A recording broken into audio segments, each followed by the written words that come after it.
Have you ever started filming a project, but it turns into you just sort of winging it? Oh, wait, I actually kind of like that. Or maybe you sit down to start editing and feel overwhelmed with all of the random footage you got? Well, if that's been you, this video's here to help. It's definitely been me before, and I promise if you watch until the end, the things you learn will help make your next video project the best one yet. So let's jump in. How do you make better videos? Well, it all starts with being prepared. What helps is to think of the underlying goal of the video. Is there a message you're trying to share, an emotion you want to highlight, or an experience you want to focus in on?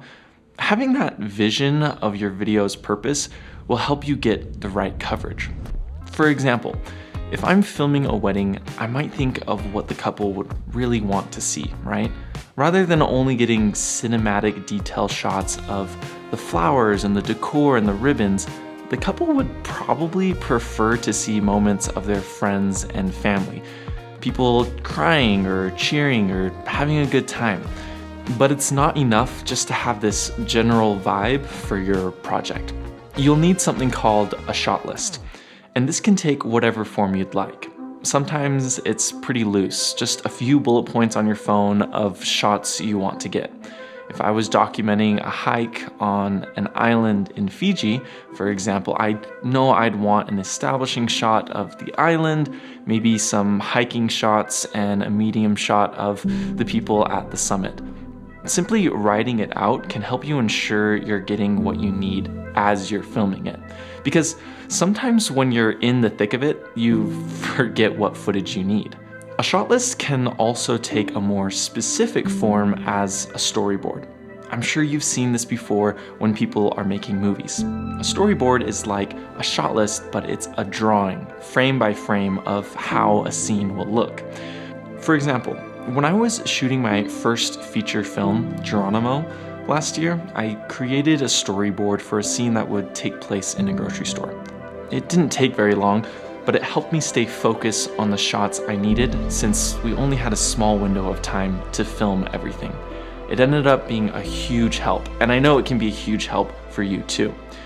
But those are only two things that can help make your videos better. Here's another thing to consider: coverage. The breadth and amount of footage you get.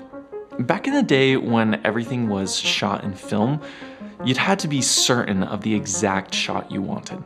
Because unlike an SD card that you can fill up, dump onto a hard drive, and then format over and over again, once your film was exposed, you couldn't format it. You couldn't restore it back to its blank slate. Let me show you what I mean. This is a film cell from an actual 70mm film print of the movie Interstellar. This you can't format. What's on here is staying here. And so with film, you had to be very intentional about the shot you wanted. And here's why that's important. If I asked you to film a short film, but all you had was 30 minutes worth of film, how much coverage would you get? What if I gave you a digital cinema camera instead, with unlimited storage? How would that change the way you film? You see, in the days of film, directors like Alfred Hitchcock were incredibly intentional about their shots because film was expensive and every frame mattered. Even with digital cameras, the same discipline can elevate your work. You see, a lot of young directors and filmmakers are making movies and shooting hundreds of terabytes worth of footage, hours and hours of coverage. So much so that if you gave the footage to two different editors, you'd likely get two very different movies. The solution is striking a balance between getting the bare minimum and overshooting. Don't shoot yourself in the foot with one take that's blurry and good enough to fix in post, and don't shoot yourself in the other foot filming every angle at every focal length. Overshooting can overwhelm you in post-production, making it harder to find the best takes and wasting hours sorting through footage you'll never use. Save both of your feet and remember that even with digital cameras, it's not about filming everything. It's about filming the right things that serve your story. And that's really the secret ingredient to all of this. Shoot with the edit in mind. By having the edit in mind or imagining yourself as the editor looking through all of the footage, because odds are you will be the editor, you'll be more intentional with the type and amount of coverage to get while you're out filming. And ultimately it's up to you how much material you give yourself, but when you're just learning the ropes, I'd recommend shooting more than less. As you get better, you'll know when you have the shot and when you need to get more.